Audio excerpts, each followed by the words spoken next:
Hi, I am Brenda Amaya, your Northern Virginia doula and photographer. And today, it's a special video.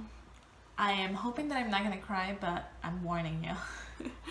I wanted to come on here and tell you guys my birth story with my almost 1-year-old. Today is January 15th, and he is turning 1 January 19th.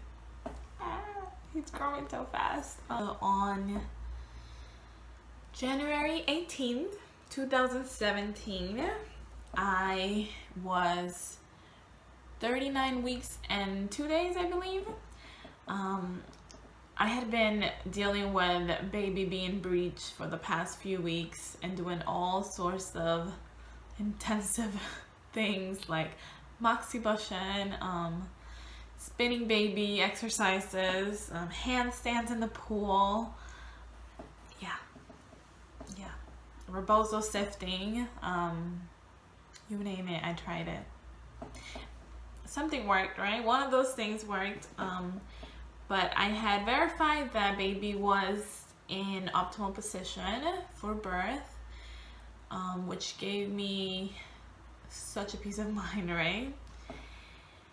But on that day, January 18th, I remember feeling an intense movement, which I sort of felt like I had felt before when he had turned breech and had gone back breech and stuff.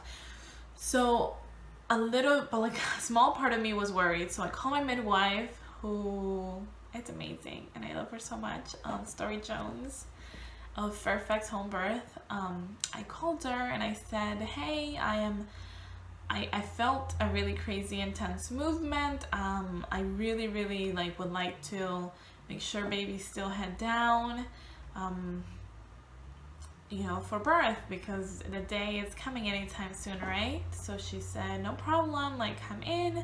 So I went into her office and she checked and make sure the baby was in optimal position, and sure thing, he was wonderfully in the right passage. And I remember just feeling that sense of ease, yeah, okay, so I am ready, my body's ready. I have been preparing for this for months. So I felt like a weight had been lifted off my shoulders, and I knew that day was different. I'm pretty sure that movement I felt was the baby dropping, because it was intense. And I could feel such a different pressure in me and the way that I was walking. So I went on about my day, and I remember calling my friend Anna, who was my doula. I remember calling her hey, maybe I should get some rest. Maybe I'll drop Sophia off to you. And I remember going over to her house, and I was feeling what I thought were Braxton Hicks, right? But I'm pretty sure I was an early labor by then. But it was one of those things where, I was planning a home birth, so there was no point of me even trying to figure out is this the real thing, or are they just Braxton Hicks? Ideally for me, I just wanted to go on about my life, and just kind of, when it was actual active labor, then start really thinking about all the things that we had to, well, not all the things, but filling up the birth pool and stuff like that, and just getting the final details ready, and just, I really wanted it to be just ease and just do my normal things, so I don't have to focus on the pain of it, right? Because it makes a difference. Anyways, I went to my friend's house, and instead of dropping Sophia off, I just hung out with her. I remember we went outside to her backyard, and I was pretty much laboring at that point. Now that I have a vivid picture in my head of me just moving back and forth, stretching my legs, opening up that space, because I was feeling some discomfort, but I still, I felt great still. That was just part of the process for me. But I think I was at her house until like dinner time, and I got home, and I remember just feeling so calm, which it's not really it's not really a thing that late in pregnancy, since we still had a few things on our to-do list, right? So I remember I put Sophia to sleep, and I tried to lay down, and I actually fell asleep like at 8:30, which is great because I got some rest. But at like 1 in the morning, I remember waking up to, you know, some pain, which I still in my head was like in denial. And well, not really, I wasn't in denial, because I woke up my husband and I said, hey, we need to clean up. I think something might be happening. We need to start scrubbing the toilets, cleaning the floor, just in case, right? So here we are at 1 in the morning. I remember we took my daughter upstairs because we were gonna clean up at 1 in the morning, right? And of course, he had nothing else to say but to just go along with it. Even though he was like, you're crazy, it's 1 in the morning. Anyway, so we're cleaning up, and I started timing my contractions through the app, through you know, the contraction app or whatever. And I hadn't told my husband that, you know, things were actually picking up, but I was scrubbing the toilet, and he was cleaning the floor and sweeping and stuff and putting dishes away, which was great because it took my mind out of it, right? But around, I believe like 2:20 or something, he was like, I'm done, I'm going back to sleep, I need to get some rest. And I'm like, okay, sure, like I'll just finish up with a few more things, and I'll try to go back to sleep after, though. Even though I had been timing my contractions and they were pretty consistent, so they when I stopped timing them around like 2:30, I believe, they were, I'm looking at some notes, they were 5 to 8 minutes lasting and 1.5 minute apart. No, actually, backwards. Oh, my phone's dying. They were 5 to 8 minutes apart, lasting 1.5 minutes. So pretty consistent. For the past hour, they literally had been consistent on and on. But I was still like, let's try to get some rest. I'm gonna just go with it. And I laid down, tried to close my eyes and rest. And lo and behold, like, it wasn't happening. I wasn't getting any rest. So I called my midwife, and I said, you know, hey, I've been timing my contractions, I think things are happening, I can't go back to sleep. And she's like, yeah, okay, I'm on my way. You know, she's asking me a few questions to see, you know, how I'm doing and stuff.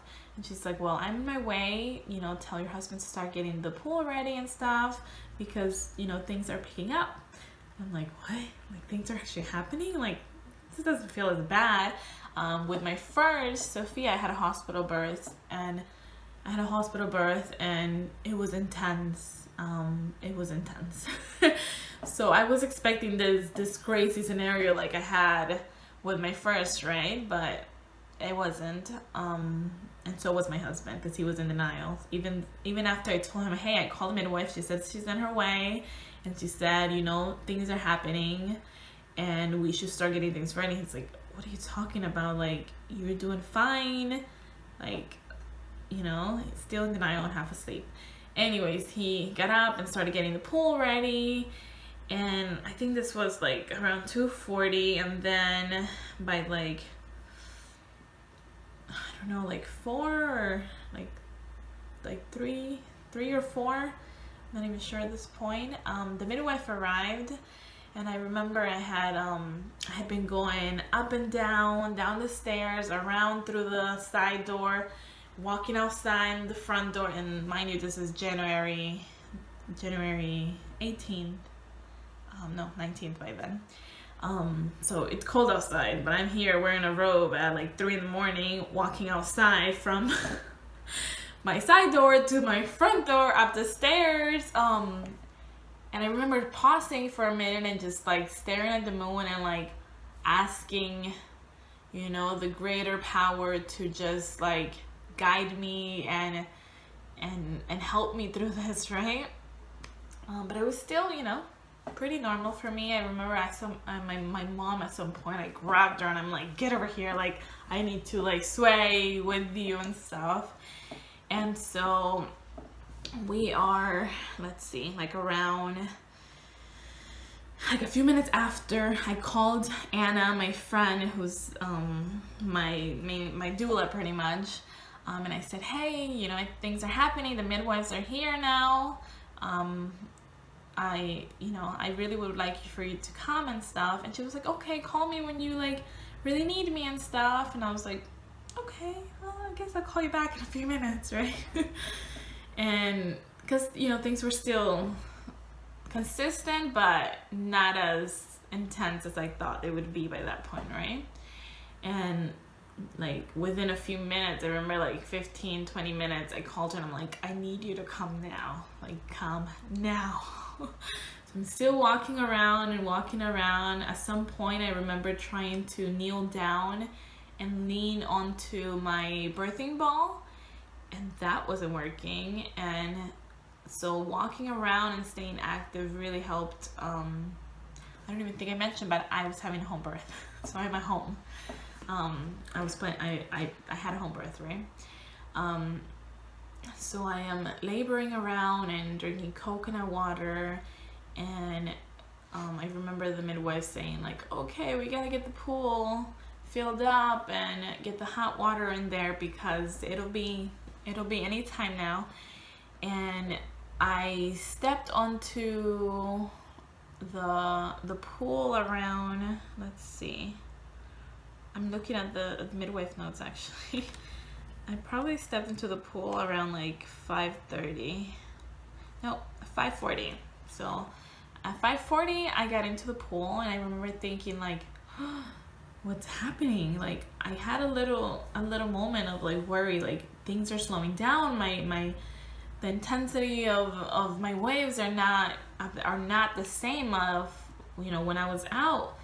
But I just went with it, and I remember like for the most part I had my eyes closed and just really I was just riding the waves, and I would open my eyes and see some of the key points. Like I describe it as pretty much like I had a lens, just a certain perimeter where I could see, like I couldn't see anything over here except like straight on. So I have certain spots of focus that I remember. I opened my eyes once and I remember seeing Brittany, the birth assistant, and just like smiling, and then at some other point, you know, moving around back and forth between being on my back and my hands and knees. I remember opening my eyes and seeing my baby, seeing my 6-year-old Sophia, well, she was 5 then, which was just so reassuring to have her there, because we had been, you know, preparing her for this process, and she was sitting there so calmly and aware and excited with a smile on, which melts my heart, because she's always describing she's in love with, you know, our birth team and our midwife, and just like it's always describing the process as a beautiful, beautiful, beautiful part of life, which just melts my heart. Anyway, so I remember seeing also a photo that I had in front in like a bookshelf or a shelf of all of my friends and my mother blessing. Oh, that was so intense, because I knew that my main mantra was always like, women have been doing this before. There's, you know, you have the wisdom within you of all of these women that have birthed before you, right? So having been a birth photographer for the past 3 years, I had been attending birth as a birth photographer, and I had seen birth happen. I had seen women do magical, amazing things and have the birth of their dreams, and I knew through all of that pain that their wisdom and their power was within me, which made it so much easier. So seeing that photo of the women who were there for me, who were holding me tight, just it holds a special part in my heart. So I'm laboring in the pool, and at one point I remember saying like, I need to poop, like I'm pooping, I need to poop. And my midwife said, it's okay, you know, we have the fishnet thing, the fishnet, it's okay. And she's like, and also like, you're having a baby, okay? That's what's happening, you're having a baby. And I'm like, no, like, you don't understand. I need to poop. Poop is coming out of me, and that's what's happening. I need to poop. And she's like, it's okay, you're having a baby. And I'm like, no, it's poop, I feel it. And I remember also, I just like had these waves of feeling like, okay, like thoughts in my head were coming of giving up, like, oh, I can't do this. And I don't think I ever vocalized it, because it would like fly in my head, and just like I would open my eyes and see something or someone around me that reminded me that I could do this, that I was meant to do this, that I had the wisdom from all the women before me. So it just kept me going, and I don't think I ever vocalized it, you know, that I couldn't do it, or I didn't want to do it anymore. But I definitely felt it within me here and there. I just kind of let it go through and like focus on something else and regroup myself. At one point I remember, so my husband had been like holding my shoulders and kind of putting some pressure there the whole time. And then my friend Anna had put like a wet washcloth in my head. I also remember as soon as she came in, she was like, okay, do we want to dim the lights? And I was like, oh, yes, like that sounds awesome. And she's like, okay, let's put your mute. Well, I had music playing the whole time. I actually had I opened it up so you guys can hear a little bit. I had Nina Lee's Sacred Pregnancy soundtrack playing. And just like every time I listen to that music, it gives me all the feels. Like the words. Of blessings pouring down, and the strength of my heart pounding inside. Yeah, so I had this beautiful music playing, candles on everywhere. My sister-in-law was there. She was in charge of keeping Sophia calm and happy. My mother was coming in and out here and there. My midwife, Story Jones, and the birth assistant, Brittany, were there. And my husband was there, and Anna was there. It was just perfect. I thought I would want like all this privacy and like to just be alone, but I felt like I was alone doing my own thing, and power, that I could make my own decisions, that I wasn't being pushed around to do anything I didn't want to be doing. I felt safe, and that helped me cope with any of the pain that I was feeling. So around, let's see,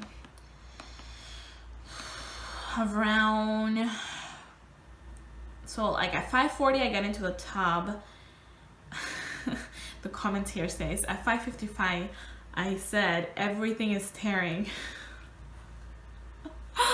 Oh, it says the comments are everything's tearing, Brenda's feeling stretching. And then at 6:16 I said I have to poop. I remember like vividly saying I have to poop like quite a few times, and making it known that I wasn't having a baby, I was pooping. I was gonna poop. I didn't poop actually, but you know, it's sort of normal for a woman to poop during birth. And then my water broke when I was in the birthing tub, which was so crazy. I felt all this crazy pressure and just like bursted in there. I remember saying, oh, you know, like that my water just broke, and that was at 6:40. And then at 6:50 my baby was crowning, and I remember just touching my baby's head and saying like, that's my baby, oh my gosh, like I can feel my baby's hair, that's my baby. And that just gave me the extra boost to like really push through it. And so then at like 6:53 the head was almost out, and then at 6:55 I remember like a few minutes, you know, once I had felt baby crowning, my midwife had said, okay, this is the time where you turn, because I was on my hands and knees, where you know, like sit back, because I wanted to be the first one to catch my baby, to touch my baby, right? And I remember like, no, don't worry about that. Like, my hands and knees feel perfectly fine. There's no way I'm moving out of this. Forget about that, you know, birth preference. Just pass me my baby. So at 6:55, I birthed my baby in the tub, and I was on my hands and knees, and my midwife just passed my baby from under me, and I caught my baby and brought my baby into my chest. It was so special. I remember smelling him and looking at him, and at this point we had no idea it was a male, right? Because it was a surprise for us. We didn't find out the gender, but that didn't matter at that moment. All that mattered is that my baby was healthy, and I could see it in his face that he was healthy and calm, and he had every single part of his body. I remember counting his little fingers to make sure they were all there, right? And I saw he had a sucking blister. I'm like, like, what is that thing? What is this in his hand? Like, is he okay? And my midwife is like reassuring me, like, everything is fine. That's a sucking blister. That he, you know, he sucked while he was in my belly. And just that moment where I got to see his face and just connect with him was so calm and peaceful. The gentle music of Nina Lee from Sacred Pregnancy was still playing in the background. Candles were all around me. All the people that just had supported me throughout my pregnancy were there, and it was just perfect. It was just perfect. And at this point, we still didn't know the gender, because I was so caught up in smelling him and looking at all his fingers, and everyone's staring at me like, are you gonna tell us if it's a boy or a girl? So I called Sophia over to come and look at her baby, and I said, and I got the baby out of my chest, and I said, hey, you know, tell everyone. And she's like, it's a boy. Oh my gosh, like, we had a boy. We had a baby boy, and it was so special, and exactly what I wanted. Exactly, everything just turned out just as planned, because we had such an amazing birth team, and everything just aligned so nicely. I can't even tell you, when I describe that birth experience compared to my first at the hospital, it was night and day. That feeling of just having my baby the way I wanted to birth, and feeling empowered that I chose to birth in my hands and knees, that I didn't have anyone telling me what to do or how to birth my baby or when to push my baby, was just an aha moment. Yeah. Anyways, and then after that, in the tub, I released the placenta. Yeah, I birthed the placenta, and they helped me get out of the tub with baby and placenta attached still, and get into our bedroom and just like lay down in our bed. And I'll try to insert some photos in here, because our birth photographer didn't make it to the birth because it was super quick, right? Well, it wasn't super quick, it was fairly quick. But she did make it to after the baby was born. She actually arrived a few minutes, I believe, after I had birthed the baby. But she got to take all the photos of all the first, you know, those sweet snuggles that we had. So we went into the room, the midwives massaged my belly, and we were staring into our baby and just being so in love. And my daughter got to do she did a little song for him, and we got to read some poems to welcome him and play some special music. Yeah, after they did the massage, the midwife did a massage in me to make sure, you know, everything was out and I wasn't hemorrhaging or anything. They left us, you know, they went into our dining room and left us to just have the first few hours uninterrupted by herself with her baby, and it was truly magical. At one point I remember my husband just like being so exhausted and like holding baby skin to skin and like falling asleep for a few minutes, and he didn't want to give the baby up, like, give me my baby. But it was so wonderful, so wonderful. It's something that I wish every mother could experience, right? And I 100% believe in medicine. There's a place and time for that, right? So do your research, find a provider that supports you on your birth preferences, and you can do it. You can birth the way you want to birth. It's an empowering moment to know that you chose to get on your hands and knees, and you chose and you allow your body to guide you to bring the baby down. And then I remember we started talking about names. We hadn't decided 100% on a name because we didn't know the gender of our baby, but we talked about names and decided on a name a few hours later, and our midwives came back, and I think like an hour and a half or two after, that's when they did, actually, yeah, like 2 hours after is when they did the, baby was born at 7.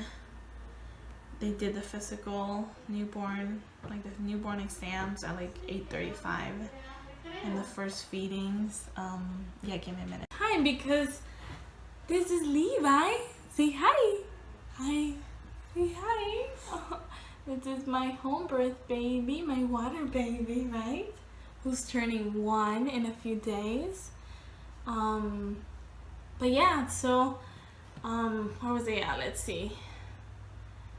Yeah, so the midwives came and they did his weight. They did his measurements and make sure everything was great with him.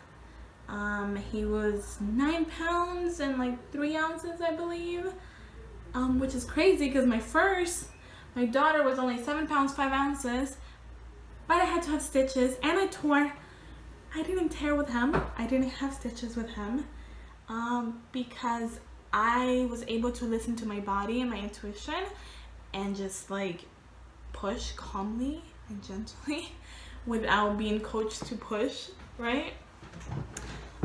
Which sometimes might be helpful for others, but it definitely was not for me because I tore a lot. But yeah, that's my birth story.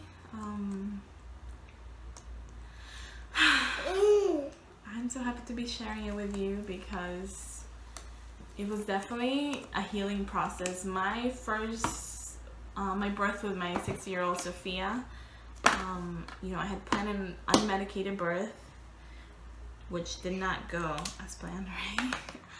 Again, I did not have the support system that I had this time around. I thought I knew, but I hadn't. I had this 3-page long birth plan, which I do not recommend. But I hadn't done my research. And hadn't picked the provider that really aligned with my beliefs and the things that I wanted for my labor and delivery. So yeah, thank you for watching, and happy first birthday, my sweetheart. Happy first birthday, my baby.